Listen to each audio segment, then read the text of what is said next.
Notification రావచ్చు. అది 11 12 notification వస్తుంది. నోటిఫికేషన్ వచ్చినాక సంక్రాంతి కూడా లెక్క లేకుండా 15 రోజులు ఎన్నికలు అడిగేది. అంటే ఎట్లా లెక్క 25 తారీఖు నుంచి 30 తారీఖు వరకు ఎలక్షన్ రావచ్చు.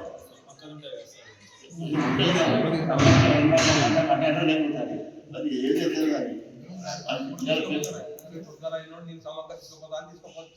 వచ్చిన తర్వాత మనం ఇంకో మాట అంటే 15 రోజులు ఎన్నికలు లేదా 3 వారాలు ఎన్నికలు. అంటే మొత్తం మీద మళ్ళీ నిన్న ప్రకారమేమో 1 ఫిబ్రవరి ఎలక్షన్ ఖతం అవుతుంది. సో ఎంత ఉన్నాయి నెల రోజుల టైం ప్రాసెస్ ఎలక్షన్ మొత్తం కడితే నెల రోజులలో మొత్తం అయిపోతుంది. ఓటు అడిగే హక్కు మనకు ఉన్నది. ప్రతి దగ్గర ఏమో పడ్డా కూడా ఇంకా రాజనే చేసి ఉంటుంది. ముందు కూడా అంటే రాయని, ఈ రోజు అంటే రాయని, ఆ రోజు ఓటు విడుదల చేయాలంటే ఎంత కష్టపడాల్సి ఉంటుంది. టోటల్ అందరూ నాకు చుట్టాలు కాబట్టి వాళ్ళకి ఇక్కడ ఉండి సేవ చేసిన కాబట్టి ఒక్కడికి 10 సార్లు నేను అక్కడెంత ప్రేమ ఉన్నట్టు ఇక్కడ అంతకంటే ఇక్కడ ప్రేమ. నా సంబంధంలో పచ్చదేవో మా అయ్య పచ్చదేవి కంటే నా పచ్చదేవి కంటే ఎన్నడూ వచ్చిన స్థాయి కూడా నేను మర్చిపోను. 18 ఏళ్ళు మా రామలింగయ్య గారి నాన్నగారు కాలేజీగా పనిచేసి నేను 18 సంవత్సరాలు ఇక్కడ స్టేషన్ టెంపుల్లో దాకా 18 కాదు 25 సంవత్సరాలు పెట్టి. సో కాబట్టి సర్వీస్ అంతా ఇక్కడే ఉంది. గణపూర్లో పుట్టిన పెరిగినా కానీ ఆ సర్వీస్ అంటూ సెంటర్ అందరూ అక్కడ ఉంటాయి. అమ్మ వాళ్ళు నాన్న వాళ్ళు ఉంటారు కదా, ఒక సెంటర్ కావాలి. ఆ సెంటర్ మాత్రమే ఇక్కడ నాన్న సెంటర్ ఇక్కడే, నా సెంటర్ ఇక్కడ. కాబట్టి బాధ్యత నాకు శివుడిపేట కూడా బాధ్యత మొదటి ఇచ్చినది. అభివృద్ధి విషయంలో కూడా అంతే గొప్పగా మనం అభివృద్ధి చేసుకోగలిగినాం. ప్రతి దాంట్లో మళ్ళీ మళ్ళీ చెప్తున్నా, ఏది అవ్వలేదు మా రాజకీయ చేస్తున్నాను. ఫైర్ స్టేషన్ మనం చేసి, ఇండోర్ స్టేడియం మనం చేసుకోవచ్చు, రైతు వేదికలు మనం చేసుకోవచ్చు. ఎక్కడ రోడ్లు అంటే అక్కడ సురేష్ అయితే సార్కులేషన్ కూడా సీసీ రోడ్లు నేను ఎక్కడైనా వదిలిపెడితే నేను ఎక్కడ మాట్లాడలేదు. తమ్ముడు మొత్తం ఎక్కడ కూడా కాలేదు. నేనేమో కుడా నుంచి తీసుకొచ్చాను టీడీఎఫ్ అక్కడ ఇంకా చిన్న చిన్న రోడ్లు అంటే గ్రామ పంచాయతీ మంచిగా విపరీతమైన ఫండ్స్ ఉంటుంది. అన్ని కూడా బాగా గొప్ప చేసిన సందర్భం. దయచేసి కార్యముఖం చేయాలి. ఎట్టి ప్లేస్లో ప్రతి వార్డులో గులాబీ చేయాలి.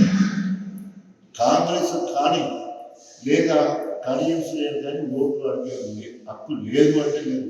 దాన్ని అవసరమైతే డూఆర్డై అంటే సొంతమన్నంత గొప్పగా ఆ కేసుకి భయపడ్డంత పని మనం చేసుకుంటూ దయచేసి అవసరమైతే ఒక ఎన్ని రోజులు ఉపాసం ఉన్నారు ఒక్కొక్కరు. కేసీఆర్ రోజులు ఉపాసం ఉన్నారు, 8 మందితో రోజు ఉపాసం ఉన్నారు. అంటే ఆ మాత్రం కారణం చేస్తే ఆ మాత్రం గుర్తింపు వస్తూనే ఉంటుంది. ఎక్కడో దగ్గర మాత్రం కడియంశ్రీ అని మున్సిపాలిటీ పరిధిలో రానివారు. ఆయన ఆనవాళ్ళే లేవు ఇక్కడ, ఆయన ఆనవాళ్ళే లేవు. నేషనల్ హైవే ఊళ్ళకి పోవాలంటే ఎన్ని రోజులు కూర్చోవాల్సి ఉంటుంది. గ్రామ పంచాయతీలో ఎన్నిసార్లు నేషనల్ తాటతో కూర్చొని నెగోసియేషన్లు బతనాడు రోడ్డు వెడల్పు చేసుకుంటూ తక్కువ చేసుకుని డివిజన్ పంపించారు, వాళ్ళని పంపించి కాంపిటీషన్ ఇచ్చే విషయంలో డబ్బుల విషయంలో అనేక రకాలుగా కష్టపడి వాళ్ళ నేషనల్ హైవే ఊళ్ళకి వెళ్ళిపోవడం జరిగింది. ధరలు పెరిగిపోయినాయి. గొప్పలో మనకు పక్కన పోకుండా ఏంటంటే ఈ ముఖ్యంగా రైల్వే ట్రాక్ అయిపోయింది, అటు అక్కడ చెరువు అయిపోయింది. ఎటు బయటకెళ్ళి రోడ్డు వచ్చడానికి లేకుండా అందుకని మనం మొత్తం రావడం వల్ల ఆ రకంగా రోడ్లు కూడా మంచి డిమాండ్ వచ్చింది. సో ఏదైనా కూడా ఓట్లు అడిగేందుకు మన బీఆర్ఎస్ ప్రభుత్వానికి చేసిన పనులే కనబడుతున్నాయి. అంతకుముందు నేను ఎటున్నా కూడా రాజన్న మార్కెట్ అనుకూలంలో ఉంది. కారణం స్థానిక నాయకులు గణపురంలో పుట్టి పెరిగి చదివి ఇక్కడే అంత ఆశ్రమిస్తున్న సంపాదించడం అంటే ఇక్కడనే. కాబట్టి దాన్ని మనము ఎక్కువ చెప్పుకుంటూ ముందుకు పోవాలి. తర్వాత బయటకి వచ్చిన వాళ్ళే కాదు, ఏమన్నా హైదరాబాద్ నుంచి వచ్చిన వాళ్ళు మనకు ఫీడ్ చేయాల్సింది మొత్తం రాజకీయ చెప్పుకోవాలి. వేరే దీనికి చేసిందంటే ఏం లేదు, చెప్పుకోవడానికి చాలా ఉన్నది. స్కూల్ ఉన్నది, నా బ్యాచ్ మా school batch old students organisation పెట్టేసి మొత్తం ఆ పక్క కాంప్లెక్స్ అంతా కట్టించేసుకున్నాం. మన ఊరు మన బడి కింద మనము శివుడిపల్లి అందులో డెవలప్ చేసుకున్నాం. శాగంలో స్కూల్ మన ఊరు మన బడి కింద దాని మీద చేసుకున్నాం. గణపురం ప్రైవేట్ స్కూల్ అక్కడ కూడా మన ఊరు మన బడి కింద ఇది చెప్పి ప్రతి దాంట్లో పోతే మనం కనిపిస్తూనే ఉంటాం. అంతే కాదు, శివుడిపల్లి 2 సార్లు ఎస్టీ వచ్చింది. సో కాబట్టి దయచేసి మనకి ఇక్కడ కారు కేసీఆర్ అయ్యో నాకు కలిసి వాడని కాకుండా నేను ఎక్కడికి పోయినా చెప్తారండి. ఇంకా మన ఓట్లని మన దగ్గర మన సంగత గెలవం, మన సంగత కూడా మొక్కలతో సమానం పెట్టుకుంటారు. మన ఓట్ల దగ్గర పడాయి, వేరే దగ్గర పడితేనే మనం మంచి వచ్చింది అనేది కూడా ఉంటుంది. దయచేసి ఆ రకంగా కూడా మీరు ఆలోచించండి. మా ఊరు ఓట్లన్నీ మా తాటికోట ఓట్లని ఇక్కడే ఉన్నాయంటే తాటికోటలంతా తాటికోటలకి ఎత్తడం ముచ్చడం ఉండనే ఉండదు. రాసిపెట్టారు ఒకసారి విధానం చెప్తాను సింపుల్గా. మా కేశవాళ్ళు ఏం చేసిందంటే అప్పుడు వైసీపీలో ఉండేది, మొత్తం 50 పైసలు తీసుకొచ్చిన మా వాటర్ మండలో ఒకటి తాటికోటలో వాటర్ ఆయన బలపరిచిన అభ్యర్థిని గెలిచింది నాకు గుర్తు. సో అట్లా ఉంటుంది రకరకాలుగా. పాలిపాక అనేది ఒకటి ఉంటుంది. మా ఓట్ల దగ్గరే మా ఓటు బాగుపడుతుందన్న ఆలోచన ఉంటుంది. సాధారణ అదృష్టం ఉంటే పార్టీలో గుర్తింపు ఉంటే ఎక్కడ తెచ్చినాయంటే కూడా మీరు నిలబడడానికి సిద్ధంగా మొదటి మనకు లక్కీ అదృష్టం కలిసి ఎక్కడ ఉన్నా కూడా లేదంటే మన వద్ద 3-2 పోటీ ఉంటుంది. మన అది కూడా ఉంటుంది. మన దగ్గర మన అందరం ఒక దగ్గర ఉంటుంది కాబట్టి పోటీ కూడా అట్లా. ఇప్పుడు మనం చూస్తున్నాం కదా 5 ఉన్నారు దగ్గర ఎదుగున్నా వాడికి 5 ముగ్గురు మన దగ్గర కూడా అది ఇప్పుడు ఇక్కడిచ్చినప్పుడు 5 వ్యక్తులు ఎవరు అనేది మనకు ప్రాబ్లం ఉంటుంది మంచిగా చెప్తుంది. సో కాబట్టి ఏదేమైనా కూడా మనము గెలవాల్సింది గులాబీ జెండా, గెలవాల్సింది కేసీఆర్. సో మొట్టమొదటి మున్సిపాలిటీ ఉంటుంది కాబట్టి గొప్పగా మనం పనిచేయాలి. ఎందుకంటే మొన్న నేను చెప్పిన ఓటు అడిగే హక్కు బీఆర్ఎస్ పార్టీకే ఉన్నది. ఈరోజు మున్సిపాలిటీ స్థాయికి గణపురం నియోజకవర్గ కేంద్రం పోయిందంటే మీరందరూ కోరుకున్నట్టు గణపురం నియోజకవర్గం స్థానికులు ఎమ్మెల్యే కావాలని 1972 నుండి మరి ఎప్పుడు నేను ఎమ్మెల్యే కూడా అంటే 99లో పోటీ చేసిన గెలిచింది 2009.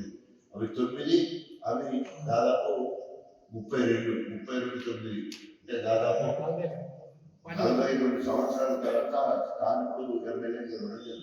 ఇది చాలా గుర్తుంచుకోవాల్సిన అవసరం. అందుకనే అది అయిన తర్వాత ఎందుకు స్థానికుడు అంటే స్థానికులు రాజకీయాలకు బతకలేకుండా రాలేదు.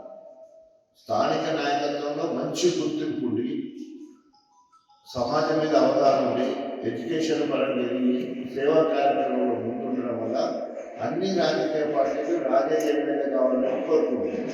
అలాంటి ఎన్టీ రామారావు, దగ్గుబాటి వెంకటేశ్వర రాజేవారు 94 ఎన్నికలకు దత్తాత్రేయ స్వయంగా 4 ఎన్నికలు వచ్చి బీజేపీకి రండి 94లో అలయన్స్ అవుతుంది నేను మంత్రి చేస్తామని ఆయనే అన్నాడు. మన పార్టీ కార్యాచరణ చూసి వైఎస్ రాజశేఖర్ పిలిచి మాట్లాడి సోనియా గాంధీ సమక్షంలో పార్టీలో జైన్ చేయడం జరిగింది.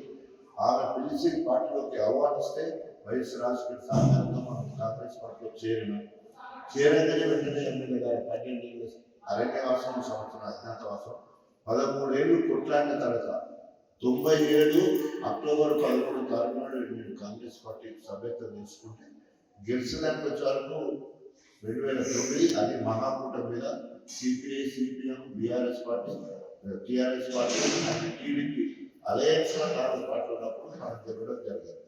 కాబట్టి సుదీర్ఘ పోరాటం తర్వాత స్థానికుడు అస్సలు గణపురం నియోజకవర్గ కేంద్రంలో పుట్టి పెరిగి చదివి ఇక్కడే డాక్టర్ ప్రాక్టీస్ చేసిన వాళ్ళకి స్థానికుడికి అవకాశం వచ్చింది. కాబట్టి మనకు అనేక రకాలుగా పూర్తిగా అవగాహన ఊరిని ఎట్లా అభివృద్ధి చేసుకోవాలా, పర్మనెంట్గా ఎప్పుడు ఏమనుకున్నా ఎదురుకున్నా ఏదనుకున్నా కూడా కొన్ని నిజాలు మాత్రం మనం చెప్పుకోవాలి.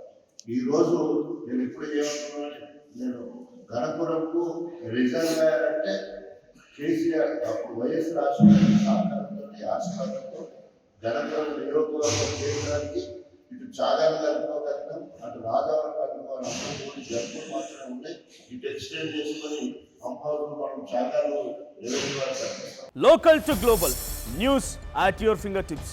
మీ చేతిలో ఒక ఆయుధం. డౌన్లోడ్ రా TV app. Media legend Ravi Prakash is back.